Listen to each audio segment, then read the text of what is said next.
Hello everybody and welcome to season 4 episode 3 of the Kcca Fc TV show, a platform where you get to have all the latest in terms of everything that is happening at the football club, that is Kcca Football Club, bouncing off that huge week where Kcca FC were able to travel to Lira at the Kcca Stadium and get that huge win against the old enemy SC Villa. Man, guys, I happen to have been at the Kcca Stadium and I'll tell you that there is no sweeter win, or there is nothing as nice as winning a football game against a team like SC Villa, man. And we have all the reasons as to why to celebrate that one. But there is so much to discuss on the show tonight, including a special feature and behind the scenes to some of the games that we have played this season. It's about that time, guys. Like we said, it's the Kcca Fc TV show, live on NBS Sport, a channel that is championing Ugandan sport. My name is Magero Moses Mwanje. You and I are definitely walking this journey together. Now, to start it off this week, we'll start with the special feature. And for this particular one, we have a gentleman called Adrian Numala, served the football club for quite some time.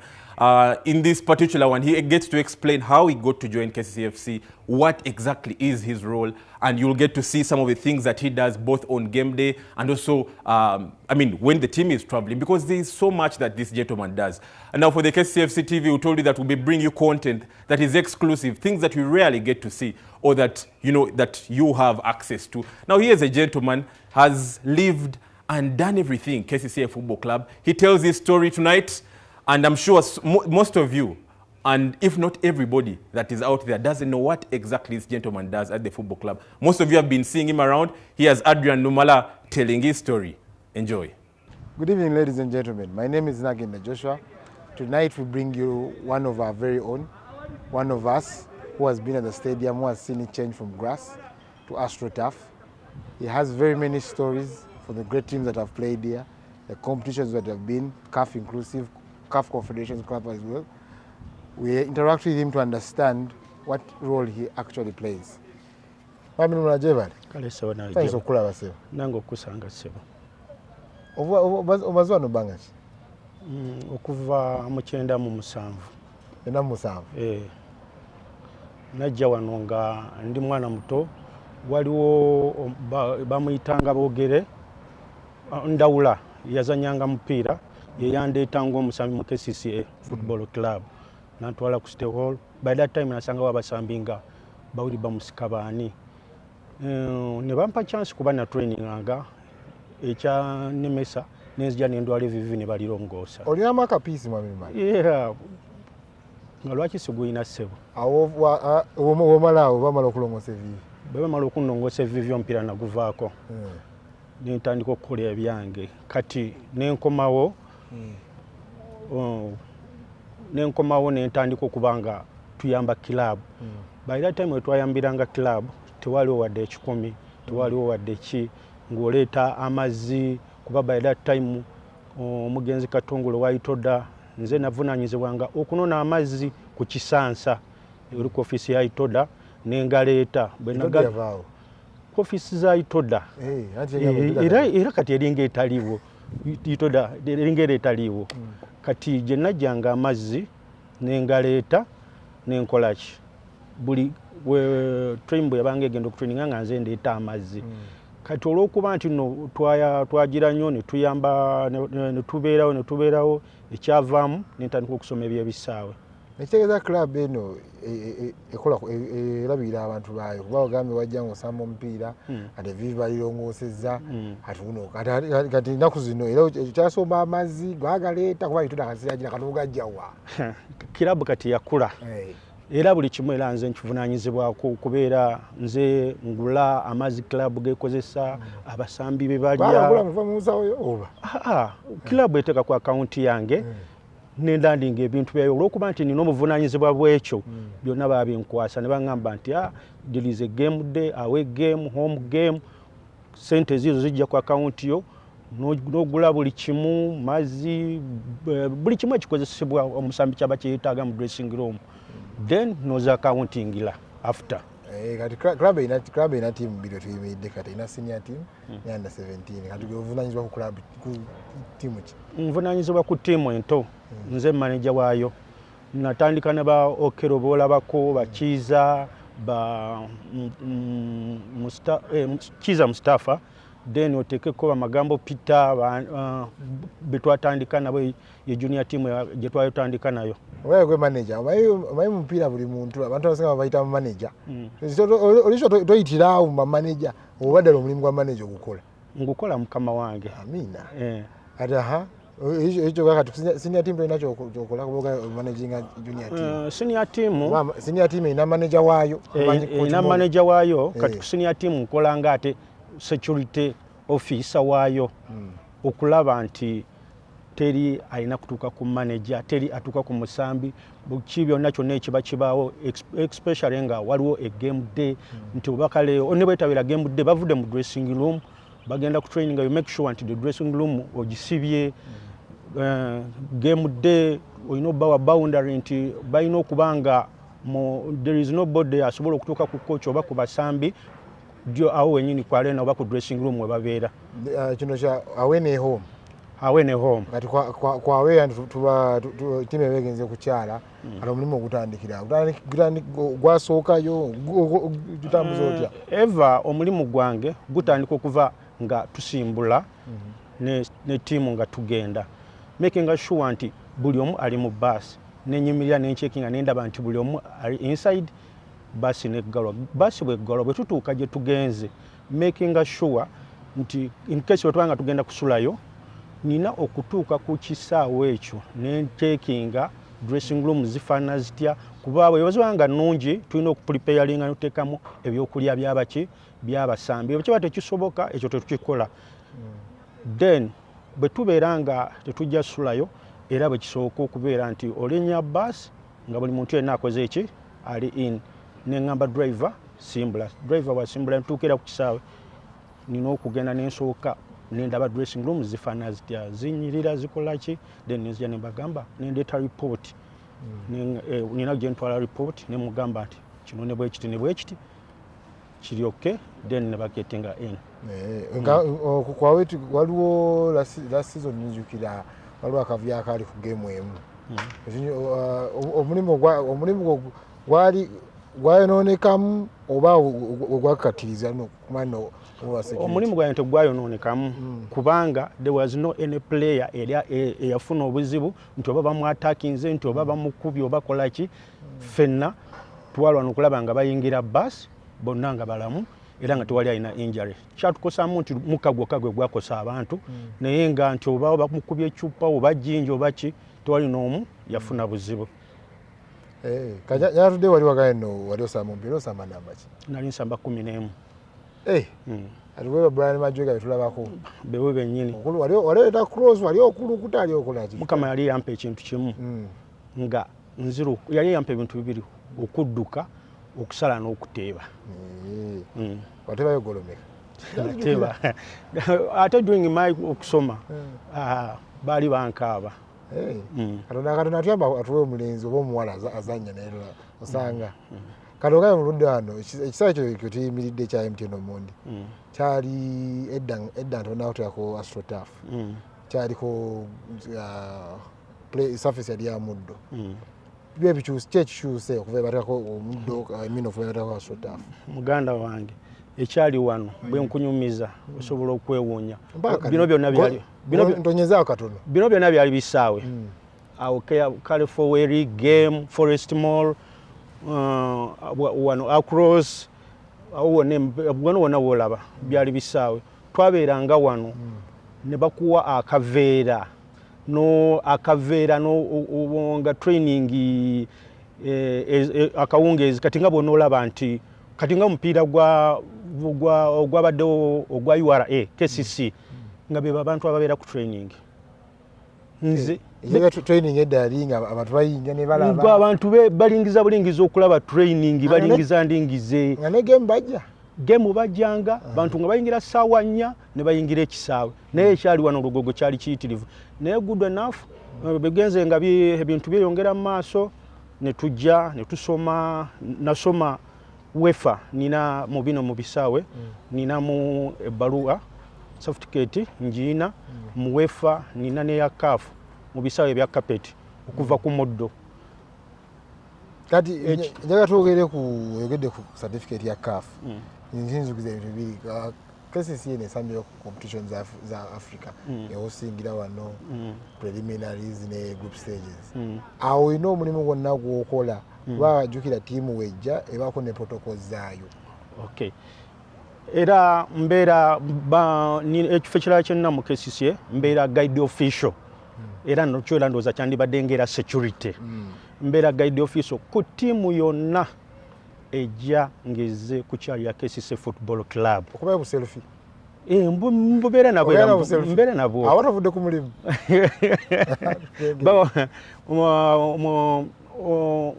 nze mba njirinako obuvunanyizibwa okuva Lwetonya from the airport kuba tuva tugenda ku airport otuuka ku airport admin n'agamba lead of delegation waabwe nti this one is the one in charge. Admin yani Kadu Moses kati mugenda admin admin yakwasa eri team wa admin wabatali toyina buvunanyizibwa obviously admin alina okubeera kubanga admin wakwerabira tasobola kubanga ate naye tasobola kunerabira kubanga bwe tuva ntuuka ku airport ne bagamba nti oba tiimu egenda ku livinga time bweti mulimu ebintu bingi ezo mwendo ogw'ekiro kagubere munaana waliwo ne lwe tugenda ku airport ne musulayo tiimu n'etajja oba ne babagamba nti ate ejja kudda enkya ejja kujja nkya ne mukola ki ne muddayo ate buzzi kyali kyapeninzeeko sigu mu ssebiri naye olumala okukwasa tiimu bwe bati nti official guide muganda wange teri mulimu muzimu okusinga ogwo kuba ogenda n'ofuna abasajja ng'aba kati nali nsivizeko tiimu zonna eza champions ezisamya mu Champions League CAF Confederation woteri wasula wosula kati nga gundi Sundown yasula Serena osula Serena okitegeera naye olubo bakukwasa bwe bati anyway biseera bisinga tiimu ezo teziba nyangu babeera kino kiri naye ogwo olwokuba obuvunanyizibwa oba obumanyi nti bwaweereddwa omulimu bwe guti oba olina okugukola ekisooka you make sure nti tiimu eyo olina okuba nga wategedde dda ekisawe wegenda okutrainingira nga tenaba kuzanya game no making sure nti bwe neeba ekola training yaabwe temubaamu wadde omuntu n'omu kuba eyo nebeera fine mu CAF nti oba batuuse leeti batunonye ku time bweti ku airport ate twalivinze bweti eyo fine ku kisaawe twagenze essaawa bweziti eyo fine kulina okubakolidika buli kimu nga byonna bikwataganira ku ggwe kuba ggwe etime eyo naye ekirala ekisinga okubeera obuzibu nga baddayo tweyanzanye sebo kale neyanze Well, guys, that's Adrian Numala. Like you've heard, that's his story, and he gets to tell you what exactly he does on game day. You've seen this a gentleman that is literally the security officer for that football club, and also I'm talking of the team. When the team is traveling, you get to see what exactly he does, not allowing anyone to get in the space of the team. And like I said, does not only do the security kind of work, but there's so much that he does. Now we'll be telling different stories of these foot soldiers, different other individuals that have served this football club. Some are currently even still serving the football club, and you'll get all this content on the Kcca Fc TV show. So there you go. Thank you very much, Adrian Numala. Now switching off to the behind the scenes. This week, our particular one is the UPDF vs Kcca Football Club game. That was match day 7 of the Star Times Uganda Premier League, and that game was at the Bombo Military Grounds. Our camera crew has everything that transpired for the UPDF vs Kcca FC game. I'm sure most of you missed this kind of action. Here you go.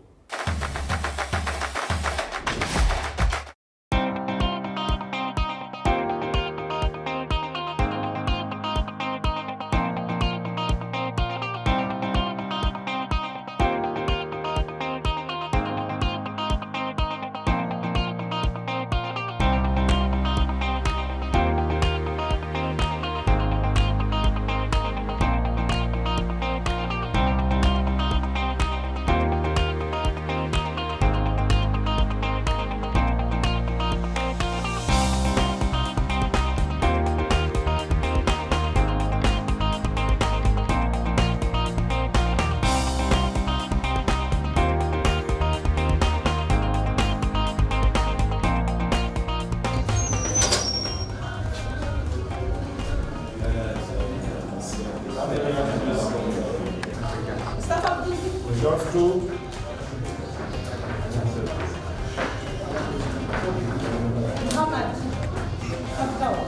Sharp 6. Sharp 10.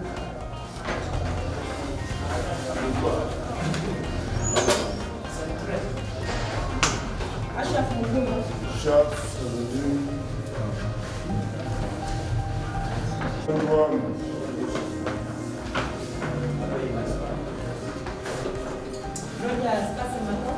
Sharp 22. Let's not be weak in defensive moments. Let us be aggressive. We need aggression when we are defending.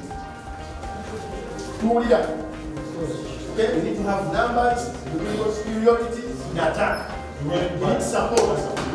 Okay, guys, let's shoot. Don't allow opponents to cross balls. Women, don't allow. Try to remind don't allow opponents to cross. Don't allow opponents to shoot at our ball. Remember to cover Guma when he's pressing on the right side. Okay? In the final third. They always take shots work in that area, the box arc. Don't forget. Even you Guma, the way I do to cover Guma, last time it's your child who saved us. Father in heaven, we thank you for today. We thank you for this is the day that you've made. And we rejoice and we're glad in you, Lord. Lord, we commit this game before you. We declare your Lordship over this game. We watch it. Pray watch over us, O God of glory. Watch over our team, watch over our opponents, O God of God. We pray for fair play, my master. Lord, we thank you for the victory, for it's ours in your name. In Jesus' mighty name we live and pray. Amen. We done! We do! We done! We do! We done! We do! We made a solo! One for one! One for one! Let's go, consistent! Let's go!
Tuongele kurudi.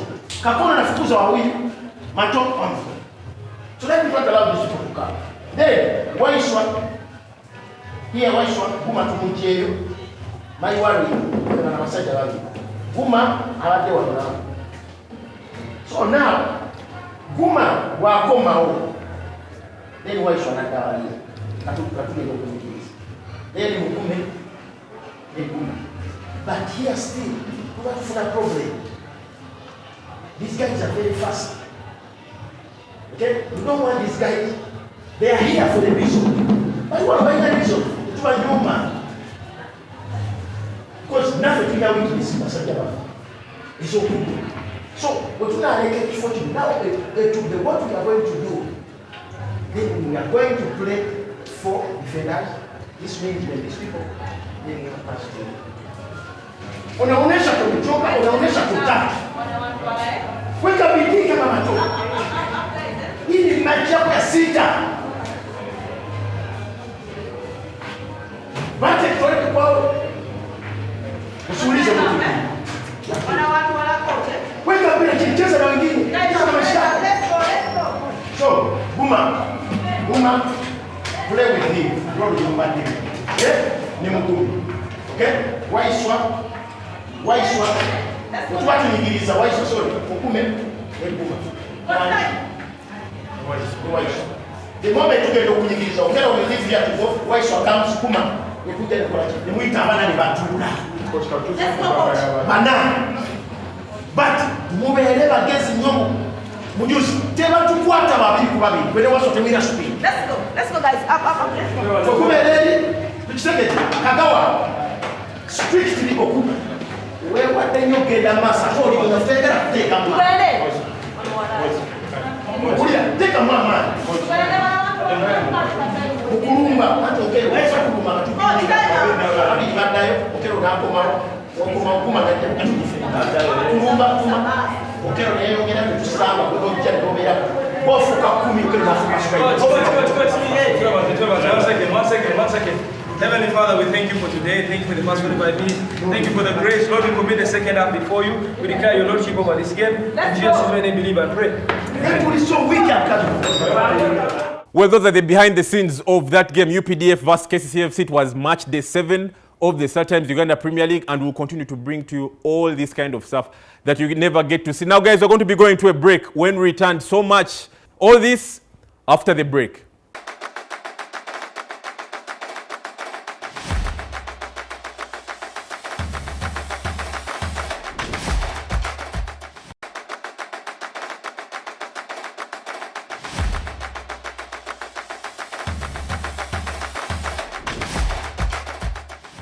All right, now welcome back from that break. We are talking about the yellow corner. And now this is a segment that we talk about everything in terms of the Kcca Fc funds, because this is their particular one. And this one, we're going to be focusing on the Kcca Fc funds annual general meeting that happened last week on Sunday.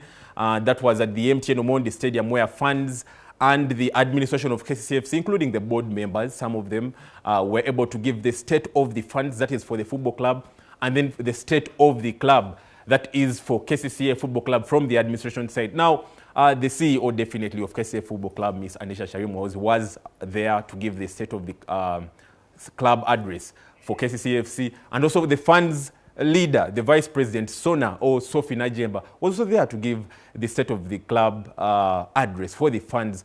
Different people attended this one, and they got to know what's really happening with the football club, got to know the updates, and also the way forward. So, and I mean, fantastic scenes that happened there, and we have all this on the show tonight, so have a look.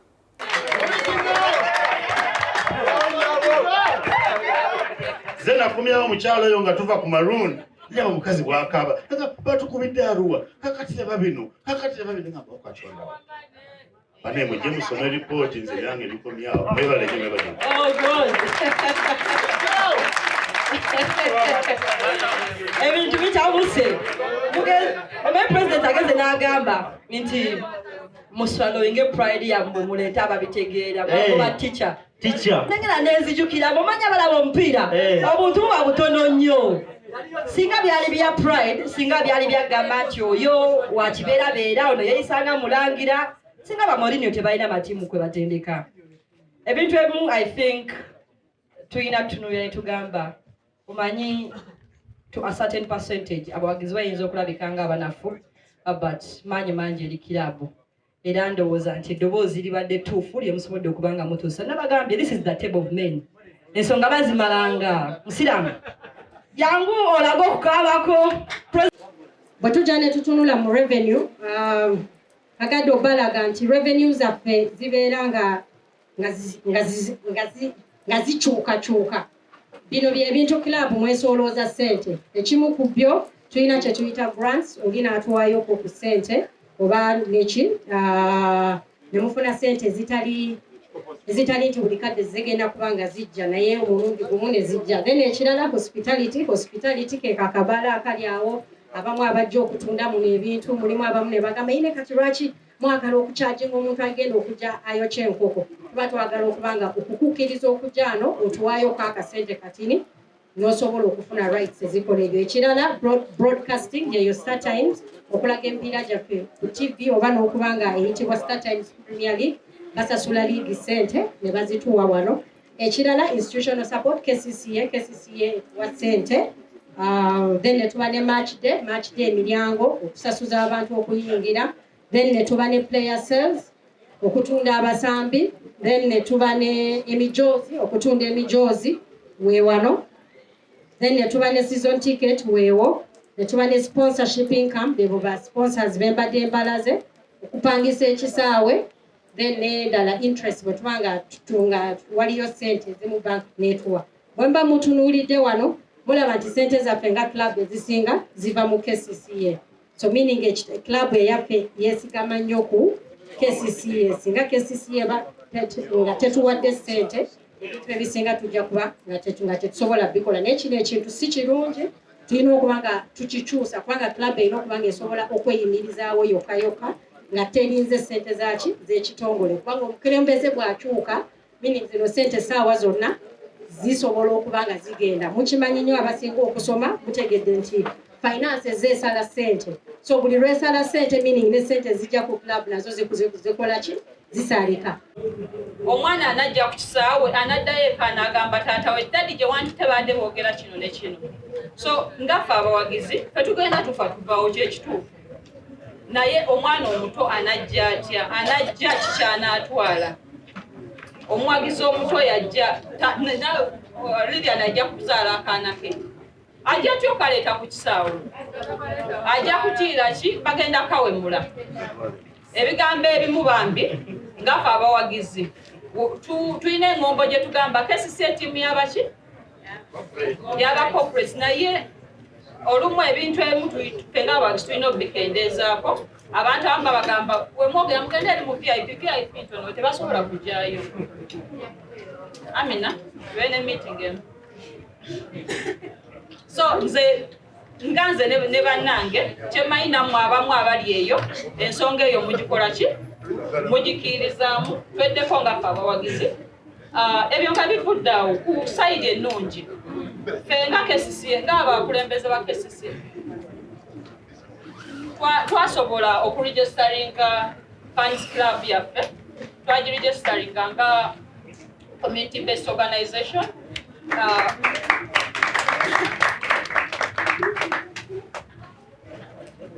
Era certificate yino certificate of registration Gender and Community Services Department. This is to certify that Kampala Capital City Authority Football Club fans of Nakawa, the KCCA Sangiwa Nakawa, that's why it has Nakawa division, Urban division, registration number NAK 22022, has fulfilled all the requirements of registration as a CBO, club or group in Kampala Capital City Authority. But it's valid we did this in April 2022, and it's valid up to March 2023. So Nebasako Mkono, Deputy Director, Gender and Community Services, ne Executive Director. So akachika akaddako okujja yeno emu ku nsonga gye mulina okukwatako. This registration expiring mu March. So muba mulino tukikuwadde ekintu kyaffe kimuvinge tomanya okulaba nti bagiyamba okubeera sustainable. Decisions ezimu nyangu nnyo okukola bw'obanga club oyagala egwa ekigo mu mwaka gumu nyangu nnyo. Naye oba oyagala club ebeera emyaka 5 olina decisions oluusi z'okola nga nzibu nga tezigenda sanyusa buli muntu. Naye olw'okuba nti golaba olina ango mulabira buli kintu kyonna n'ogamba nti club eno mu myaka 10 mu myaka 5 ejja kuba emaze kino ejja kuba emaze kiri ejja kwebeezaawo. So oluusi mutusaasira bwe tuba tukola decisions ezirabikanga zemutategeera naye nga nzibu. So ekirala kye njagala okwogerako mwogedde ku nsonga ya kwaya yaffe n'abakubi b'eŋŋoma. Nawulidde nga mugamba season ticket zaali 10 zokka era abamu ne baviiramu awo.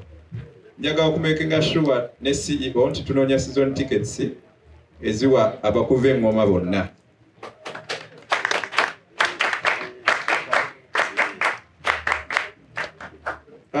Mwogedde ku office ya executive committee. Executive ekyo kusaba si kuzibu nnyo ndowooza kusaba kwangu. We tunaamala ajja kulinda meeya. We tunaamala tujja kulaba engeri y'okulaba nti tukola ku nsonga eno naye nga ndowooza nga kyangu nnyo ekyokufuna executive committee, office ya executive committee eyo tujja gikolako. Tujja gifuna era tujja giteeka mu plan yaffe. Ekirungi tuli ku phase, tulina consultant akola design review. Manyi womala okukola ekisaawe every after 2 years oba okola public construction naddala ebya government oyise emyaka 2 ng'obadde okyakola ekintu baddamu ne bakireviewinga. So tugenda kukyusaamu mu design eyo okulaba nti ensonga eyo ekolebwako. Mwagedde ku nsonga ya branches nzijukira twatula ne executive era nzijukira bajja ne bafollowing up ku City Hall ne tugenda ewa omwami akola ku admin era n'atukakasa bulungi nti office za Kcca kubanga muwagizi wa Kcca buli division ajja kunoonya office gyagiwa yakakasa. Issue yaliwo ndowooza yali ani agenda okutuulako biki ebigenda okukolebwawo details omuliro gwabuliraawo naye nga council yali yakakasa okubeerayo ka office buli division Kcca weebeera. Ekyo mwandi kikubiddeko mu ngalo kuba kyandikuyamba. Njagala okubawezaaweza okuregistaringa CBO. Government weba enoonya engeri y'okubawa ssente en'okunoonya ekintu ekiregistered. Okumala okuregistaringa CBO simanyi kikya. Well, guys, you've heard it. That's about everything that happened at the Funds Annual General Meeting. That was last week on Sunday at the MTN Omondi Stadium.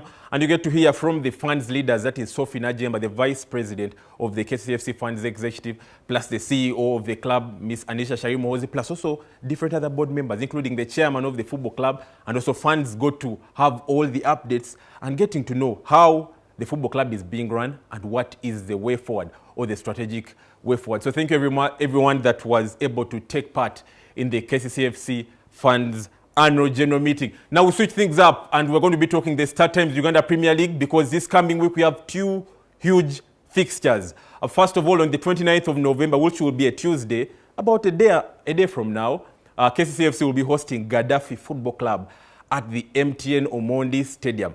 And then on Friday, 2nd December, Kcca Fc will be visiting Oduparaka Football Club at Bombo Military Barracks. And remember, this is the final game for Oduparaka playing at that grounds. You might be asking that why is Oduparaka Football Club playing their games at Bombo Military Barracks? This is because of that ban that came from the Federation because of how their fans acted last season when Kcca Fc was able to play them in a league game that was in Arua. So that game will be played at the Bombo Military Barracks, but we'll first take you to the numbers, that is the head-to-head ahead of these ones. And on the 29th of November, like I said, when Kcca Fc host Gaddafi Football Club, these football clubs have played 2 games between each other, that is Kcca Fc and Gaddafi, and Kcca Fc has won 1 game against Gaddafi, while also Gaddafi has only won once against Kcca Fc. So you get to see that they share that. And then the draws, none of the teams have ever had a draw against each other. Goals for each club, Kcca has 2, Gaddafi have 2. Goals against, there's the same thing, 2 and 2, and then points, 3 and 3. So you get to see that in terms of numbers, Kcca Fc and Gaddafi have got a little bit equal, I should say. But in terms of history, Kcca Fc definitely has bigger history than Gaddafi Football Club because Kcca Fc is 59 years old. Gaddafi, I think, is about, I don't know how old, but they have just joined the league, that is the Start Times Uganda Premier League, which was last season. The first leg last season ended 2-1 in favor of Kcca Fc. And then the second leg ended 1-0 in favor of Gaddafi Football Club, that game happening in Jinja. So that's in terms of numbers ahead of this one. And then on the 2nd of December, like I told you, when Kcca Fc hosts visit Oduparaka Football Club, and that will happen at the Bombo Military Barracks.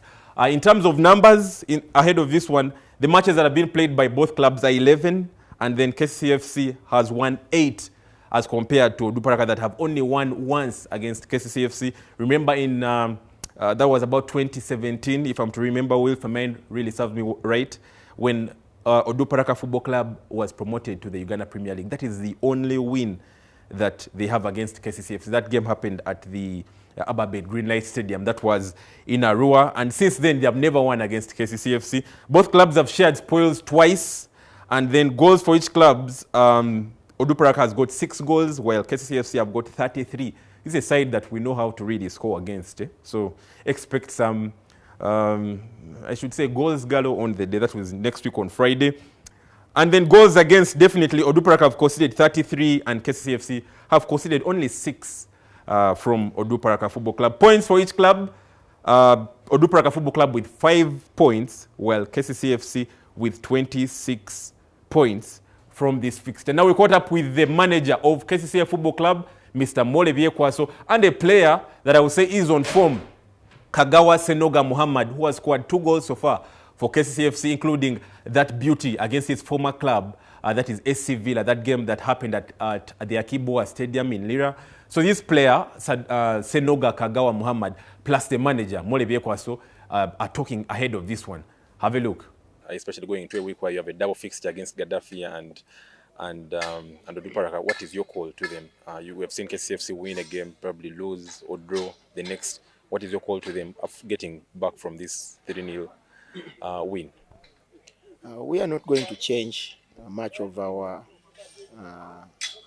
ideas and the approach on the team.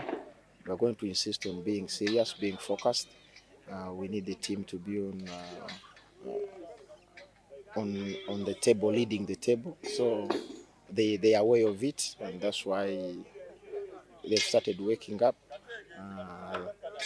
We hope they do the same against Gaddafi.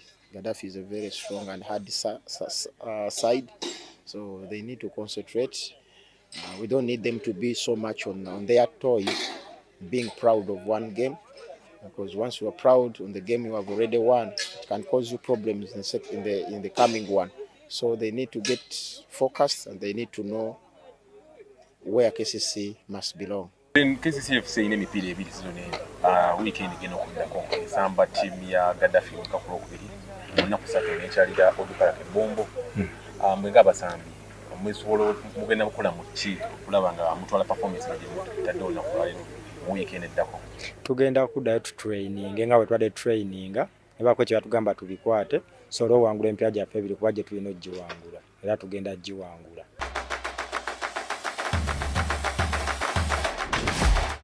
Well, that's the manager of Kcca Fc, Mr. Mole Biekwaso, and the player, Senoga Kagawa Muhammad, telling you what exactly they expect ahead of that one. And Kagawa tells that he just wants to work more and more. He's a player that is taking his chances. He's a player that is happy that the manager is playing him in different positions because he wants to keep learning. So, fantastic guy. I will say that he's in his first few months at Kcca Football Club, and he's a player that is playing quite well. Playing in the right back position, in a wing back position, as a midfielder, as a forward, part of the front three. Fantastic guy, Senoga Muhammad, and wish you all the best. It's a wrap from us. It has been a plethora on the show tonight, I should say. And that's it. Season 4, episode 3 ends here. My name is Magero Moses Mwanje. Let's catch up again next week on Sunday, same time, 9:30 to 10:15 on NBS Sport, a channel that is championing Ugandan sport. Have a good night.